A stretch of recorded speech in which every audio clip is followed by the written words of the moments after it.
Hello, it's Stephen from the Faim, and you're on Claro Música. Let's get into it. You guys have been on tour for most part of the year. How has that experience been so far? Oh, it was wild. Like all up, it was almost 4 months long. From like from when rehearsals started until the very end. We went through UK, a lot of places in Europe, and then finished with the whole Australian tour. And it was huge, but it was like really great to finally be able to play all the new songs from their album for people.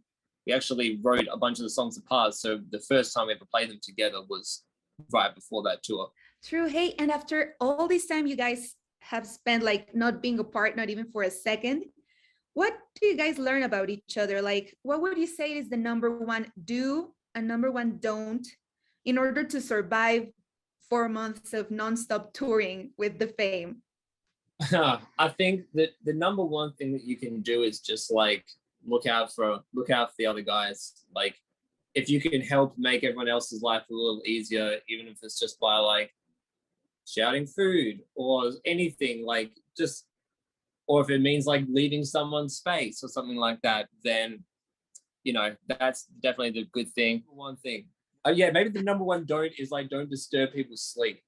I think that's it. I think I retract the last answer. That's even more important. Even if you're in the room with someone, try not to disturb their sleep, because if people are sleepy, then during the day it's no good. Got to get up when you can. Any of the guys that will fall asleep like anywhere they can? Oh, that's me. I fell asleep at the merch desk on the Australian tour. It was like the last show. Was it the last one? It was the very last show on tour, and I was at the merch desk, and it was at a super comfy seat. So like the merch desk is here, and I'm like literally sitting back here. And on support acts, just like Terror, they just started played like the first song, and I'm just sort of like, oh yeah, this seat is comfy. Comfy seat. All of a sudden, they're finishing their set, and I'm like, that was quick. Oh, But then that I was a slept great through show. the whole thing. I slept through the whole thing, just like upright, and I didn't even realize it. And then they finished, and I was like, oh my gosh, and then this is in front of everyone. Like everyone can like see me passed out there. So it happens, whether you like it or not. It was uncontrollable. I was that tired at the end of the tour. And well, let's move on to the album. I really want to talk about how you feel fans have reacted to it. Now it's been like 2 months. It's been out now. I think it's been about 2 months, and it's just been really cool. Like these songs, like are really personable, person. And yeah, especially like we got to see like the very first reactions live. Some of the songs came out, were out. There was maybe like 4 or 5 that were out when we started the tour. Then we also played some songs that weren't even released yet. We played them live. And ones like Flower was like popping off. Like people were really enjoying it. So that was actually one of the reasons that we ended up pushing it as a single, because we had the time before it was released to sort of figure out what that single that we dropped with the album was going to be. And it just did so well live. It was like, man, I think it's a no-brainer to do that. Gotcha. Hey, and I heard the name of the album came from a song that didn't make it. Why? I just think the song didn't hit as much. Like I thought it was cool, and it was on my list of songs which I was hoping to get on the album. But then other ones sort of like played their part a little bit more. But then we just thought the words talk was cool because of like the amount of that, especially speaking for myself, I have like improved and progressed like personally and musically, like from the start of when the album was being written to the end. Like one of the biggest parts of that was like communication. So like talking with people and learning from others and figuring out parts of myself and what I want to be as a musician. And that's all like literally by talking to people. Like you can think about things as much as you can, but when you actually like express it, like it sort of makes it like 10 times more real.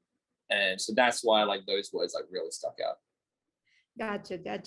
And now I'd like to appeal to those fans that are just getting into the Fame. So follow me on this.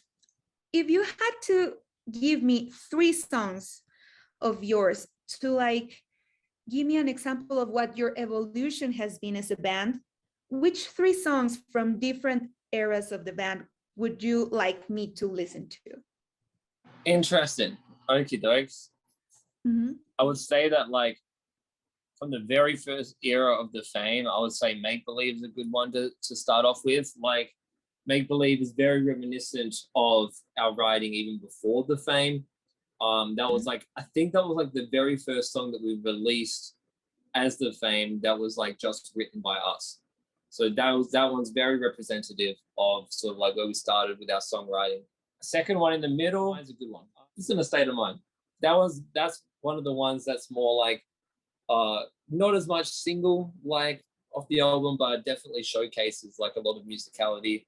I guess you'd have to like, on par with State of Mind, you'd probably have to listen to Summer is a Curse, because then you can be like, oh yeah, this is the song that most people know from the Fame. That's not going to be the third one. The third one, I would say, I think I'm going to go with Madly Badly Fixed, because I think that's the most unique sounding that any of our songs have, like structure-wise and also like sound-wise, sort of breaking a few rules that we've done before.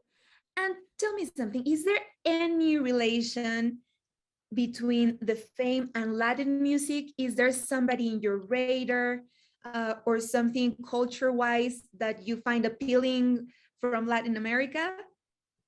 Well, it's a very interesting point, because it's less of the Fame, but I've literally one of the songs I was working on yesterday was like Latin based, and that was like the very sort of like cusp. Like I've never really delved too much into Latin music before, and it's funny that you asked that, because just this past week I've been going into some like a lot of Latin territory, which is very new for me. So there hasn't been too much in the Fame so far, but it's funny that we bring this up now, because this last week has been like the very, very start of like that musical influence side really like coming in. Hi, this is Stephen from the Fame, and you can listen to all of our songs on Claro Música.